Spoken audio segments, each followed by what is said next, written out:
How's it going, YWC? Guy on the internet who doesn't like reviews here. It was a good day for wrestling.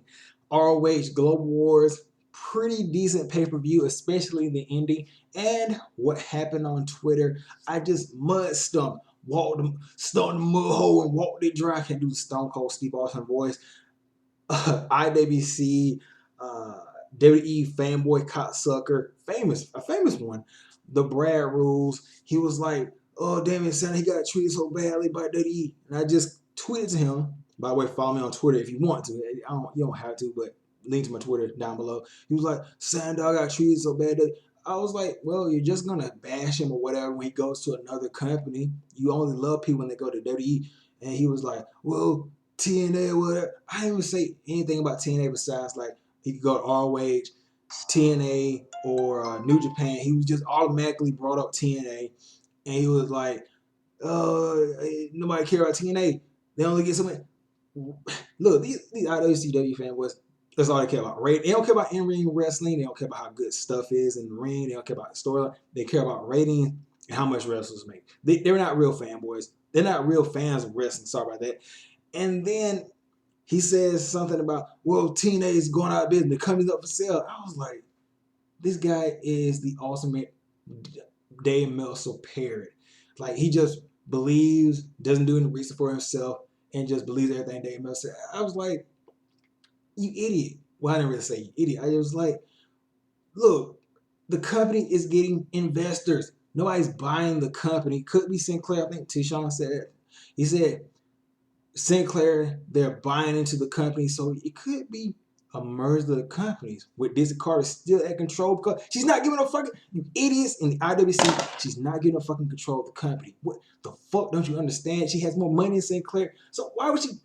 You fuckers are fucking stupid. Anyway, he was like, the company's going out of business, and I had to tell him, they're looking for a fucking investor. You know the same thing that WWE has publicly, but TNA is privately owned. How fucking stupid is this guy? He's, oh, the company's going out of business, going up for sale because Dave Meltzer is a fucking joke. Anyway, let's get into Global Wars. I'm sipping on some high C. Fruit punch. So, Global Wars for 2006, a pretty good pay-per-view. I think it was, I'm going to say it was better than last year. First match, the addition. I can't. Christopher Daniels and Cass versus Cheeseburger and Jushin Thunder Liger. Cheeseburger, man, what time does for people. No longer the joke of Ring of Honor. Still kind of the joke, but not really. I mean, you kind of have to take him seriously. Jushin Thunder Liger, still at his age, like I said this in the previous video, still on top of his game. The Daniels and Christopher Daniels, I don't know what's wrong with my mouth today. Pause. Working just like so well at. They really made that team that claim to be the best tag team in the business. Tag team moves just so smooth and fluid. Like they went for, what was it, like this backdrop thing where dropped Daniels on top of I think was it Cheeseburger, and then he went right into a moonsault. Just so buttery smooth, these guys. But in the end, in a crazy like pinfall, after Daniels hits Cheeseburger with like 2 STOs, I don't know what he was going for, but Cheeseburger counters it into a roll up and pins Christopher Daniels. Cheeseburger pinned one of the greatest wrestlers of all time. Think about that. And then after the match, I'm gonna just say Chris and Cass beat up Liger and then hit the best Meltzer ever. If you don't know what that is basically a tombstone power driver, but instead of one guy like driving him down, Chris goes to the top rope and hits a moonsault and drives him down on Cheeseburger. Pretty good match. One match that I did miss was the Ring of Honor four-corner survival for the always TV title, number one contender. It was Dalton Castle versus Roger Strong versus Adam Adam Page versus ACH. Did not see this match. I heard Dalton Castle won. I'm gonna talk about that a little bit later when I get to the television title match between Fish and Ishii. Then you had one of the best matches of the night, if not the best. I'm gonna say this was the best match of the night. Naito versus Kyle O'Reilly. First of all, Kyle O'Reilly, he was just tying up Naito in all kind of positions. He had this like leg lock / hammerlock thing going on, but we'll talk about it a little bit later. But Naito just came out, like, as the kids would say, dripping the sauce, like the swag, any kind of acronym, whatever you want to say. The guy had charisma, like all the way through. Like he came out in this clean white suit with the mask, and he just like comes out, drops the worldwide title, like, man, this piece of shit. Walks to the ring, and like he gets to the ring, and he's like, referee, open the ropes up, and then like he fakes the referee out, like he's gonna punch him. And then he just like so charismatic throughout the whole entire match. He fakes a dive, rolls and hits the evil eye. The crowd pops, and the thing I love more about this heel change from Naito is that he really feels like an asshole bad guy. He feels like a guy that would just be getting under everybody's skin at New Japan. A guy that wouldn't listen to rules, a guy that does what he wants. He feels that way. It isn't like forced or anything else. It just feels so natural. And then another thing I love about it, he hasn't changed his moveset. His moveset is still the same. It's still sort of like that lucha libre type of style, but he just incorporated more into that heelish style. That's what I like. That's what I like about when certain companies turn heel, their characters heel. They don't just like all of a sudden now I can do a powerbomb or now I can do a super kick or whatever. It's staying true to their character, but still making those minor alterations that make the character so cool. But take nothing from Kyle O'Reilly's match. Like I said, the guy was just putting in work on Naito, like submissions, knee strike. But in the end, Naito, he tries to go for his finisher. I forgot. I would say Destiny. It's like this arm wringer into a like alley oop backdrop DDT. He goes for that. Kyle O'Reilly counters that into like a front gut buster. But then Naito eventually gets him into it and hits it one time. Good match. And then Naito, he's like, oh, I want to shake your hand, Kyle O'Reilly. Trips him up and kicks him in the nuts. Picks up his world title and just, this piece of shit, get the fuck out of here. And leaves the ring. Naito, I love that man. I don't say that much. Like, that guy has the charisma. Like, where New Japan lost Nakamura, and Nakamura was a big chunk of New Japan as far as charisma and everything else, Naito, he's picked up the ball. It was a smart choice to put the belt on this man. And then let's talk about the tag team title, RoH tag title match. The Briscoes challenging War Machine. And this match, this was about, like, it was just like, there was a point where Jay Briscoe like double stuck Hanson through a table, and like they were like throwing forearms everywhere. Like there was this battle between Jay and RoH. Like they were just throwing punches and kicks at each other. It was like, goddamn, who's gonna win this shit? But then there comes to a point of the match where the Briscoes hit Froggy Bone Hanson, a splash, and Jay Driller, along with a variety of other finishing moves. The Juice. And he kicks out I think like 3 or 4 back-to-back finishers. And then at the end of the match, War Machine gets the victory after, what was it? I think. Oh, yes. RoH hits Death Row on Jay into a spin kick of doom. Off the top rope comes Mark into into RoH's hand, and he's like punching RoH in the face. And then Hanson comes on the top rope and hits Fallout. And you're thinking, okay, well, the Briscoes hit all these finishes on Hanson and RoH, but they kicked out. Surely this isn't the end of the match.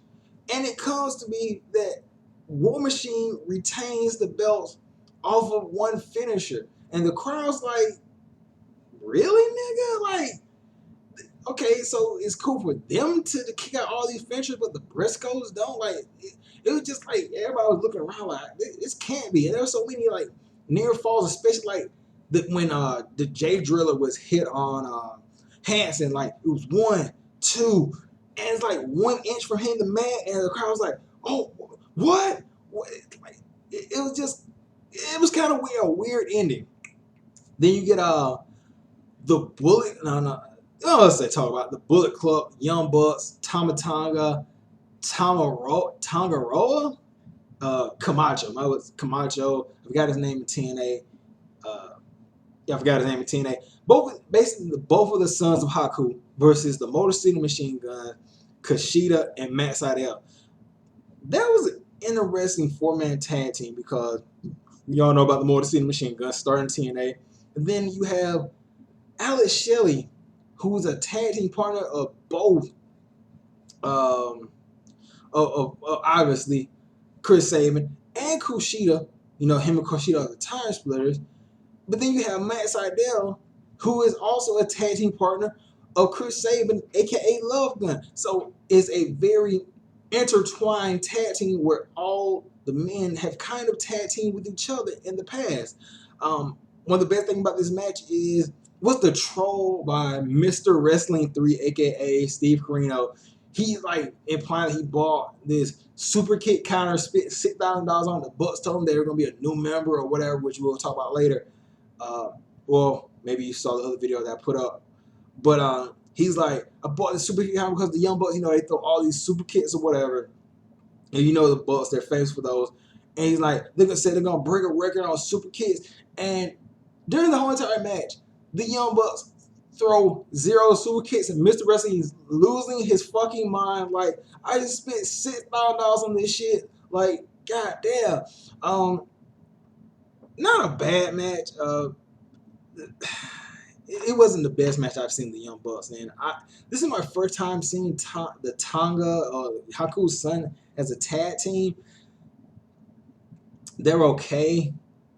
Matt Sydal, god damn, that guy's good. Kushida, he really didn't get too much shine here. The Motor City Machine Guns. The best part about this was when Kushida and the Guns were together. It was just like a marriage of all three of the Guns and the Time Splitter, because the Time Splitters share a lot of the Motor City Machine Guns offense. So those three together, it was just like, it was very good to see. In the end, the Young Bucks win by hitting the Meltzer driver on, I think, was it Shelley? It was either Shelley, I think Sabin or Shelley. So, you know, yeah, it was pretty much a piss break match. I'll say that. Hiroshi Tanahashi and Michael Elgin versus Okada and Moose. This match started off slow, but damn did it get good. And these are two tag teams that came out of nowhere that you can see vying for tag team in Ring of Honor or New Japan. Especially, I'm going to say the Elgin and Tanahashi, because they seem to have more tag team chemistry and they already have their move set together. It's a perfect combination. You got the agility and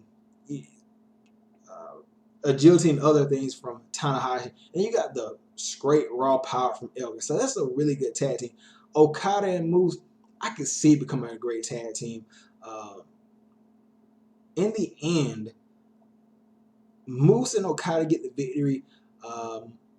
Okada tries to go for the Rainmaker clothesline on Michael Elgin. Elgin does. Moose hits him with the spear, and then Okada hits the Rainmaker on Elgin, gets the pinfall 1, 2, 3. Really good match. Like I said, it starts off kind of slow, but with Elgin, well, not Elgin, but Tanahashi and Okada, they really saved this match. This was a good match. Not saying Moose and Elgin did bad, but goddamn Okada and Tanahashi. Excellent match. Then you get the world title, not the world title, but the world television title match. Bobby Fish versus Ishii. Really love this match also. Ishii, god damn that guy. He's a fucking beast. Like, he's doing things in this match, like, just submit. When you think about wrestling badasses, if Ishii isn't on your list, something's wrong with you. This guy's like getting headbutted. He's just like, fuck is that? Like, and it's believable. He's throwing headbutts and Bobby Fish is like collapsing. Like, the punches, like, it's just like strong. This is what wrestling needs. Badass like Ishii. Bobby Fish, wrestling a completely different game because the announcer told a story where he's never tapped out ever in 20 years of wrestling. So Bobby Fish was going for more strikes in this match. And eventually, instead of going for the leg bar, which, not leg lock, knee lock, which Bobby Fish has incorporated into his offense now, he wins the match by choking out Ishii. And I like how this was done. It saves Ishii from, breaking that streak he's had for 20 years, a legendary streak. 20 years in wrestling, and you've never tapped out to anybody. And you got to think about it. Ishii's probably wrestled some of the greats of New Japan. Never tapped out? Wow. Bobby Fish chokes him out, and the match is stopped by the referee because Ishii completely passes out. Just shows how badass the guy is, or continues to show how badass the guy is. Instead of tapping, he would rather get choked out and not give up the belt. But in the end, Bobby Fish wins, and he's the new television title. Great. Bobby Fish, an excellent mouthpiece. Guy knows how to handle a microphone. Excellent wrestler. Ring of Honor. I applaud you for that. And now you're going to get into this feud. Dalton Castle versus Bobby Fish. Wow. What a time to be alive. Yes. Let me see. I think that's pretty much it besides the main event. The main event. Colt Cabana, after 5 years, comes back to Ring of Honor to challenge Jay Lethal for the RoH World title. And Colt Cabana, I haven't been following a lot of his stuff on the independents, but tonight, Colt Cabana, if you weren't a fan of him before this, you should be. This guy is a damn good wrestler. And for a guy his size, he's put on some pretty impressive athleticism in the ring. And let me see, Taylor Hendricks, goddamn, she is fucking hot, goddamn. She gets escorted out ringside by Nigel because she is causing interference. The match goes on for like, I guess, maybe 10 minutes, and it's some good in-ring wrestling, especially by Colt Cabana. Like, take nothing from Jay Lethal, but it was Colt Cabana's night to shine. So eventually, Taylor Hendricks comes back while Jay Lethal is in Colt Cabana's Billy Goat's Curse, and he's about to tap. Taylor pulls out the ref, and the Young Bucks come out, and I guess they go to super kick Taylor, but Taylor does. They super kick referee, then they super kick Taylor, and then they have Bullet Club t-shirts. And they're like, Mr. Wrestling's like, oh, this must be the new man who's going to join Bullet Club. They get in the ring and they toss both of the shirts to Colt and Jay. And you're thinking, okay, which one of them is going to join Bullet Club? What's going to happen? Lights go out. Lights come back on. And it's Adam Cole. And he finger guns both of the guys. Both of them catch super kicks. And that starts the whole thing. The Young Bucks and the Bullet Club, complete destruction of Jay Lethal, Colt Cabana, and the entire Ring of Honor crew. The announcing gets super kicked. Everybody gets super kicked. Adam Cole's running around with the RoH world title. So it's just like, damn, that was a cool moment for wrestling. Especially like Adam Cole. You gotta think about it. Now the Bullet Club.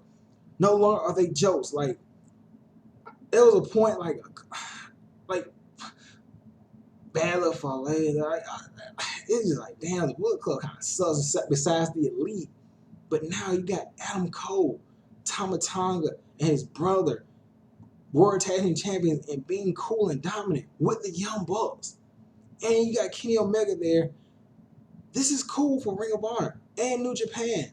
Just think about when Adam Cole is in the Super Junior as a Bullet Club member. That's going to be effing cool. So, only one question. Since this got interrupted by the Bullet Club, does Colt Cabana get another shot? Are we going to get a three-way between Colt Cabana, Jay Lethal, and Adam Cole, baby? That's the one question that I really want answered. But besides that, damn, this was unexpected, and that's what we need in wrestling. We need more unexpected things to happen. And who would have saw that? Who would have saw Adam Cole, after leaving or getting kicked out of the Kingdom, joining the Bullet Club? This is cool. Anyway, if you watch Global Wars 2016, tell me your thoughts on it. What was your match of the night? My match of the night? Like I said, it's hard to decide. Was it Ishii and Bobby Fish, or Naito and Kyle O'Reilly?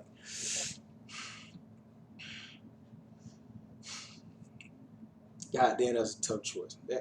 Naito, that dude, like I said, dripping the fucking charisma all throughout the night, from his entrance to in ring to outro. Like, I'm gonna say Ishii and Bobby Fish were my match of the night, and Naito had the best scene stealing charisma, and Bullet Club, what they did, stole the show. That's what I'll say about that. Anyway, I'm gonna get out of here. See you guys in the comment section. I guess the only thing I can really end with. I'll catch you guys later. Peace out.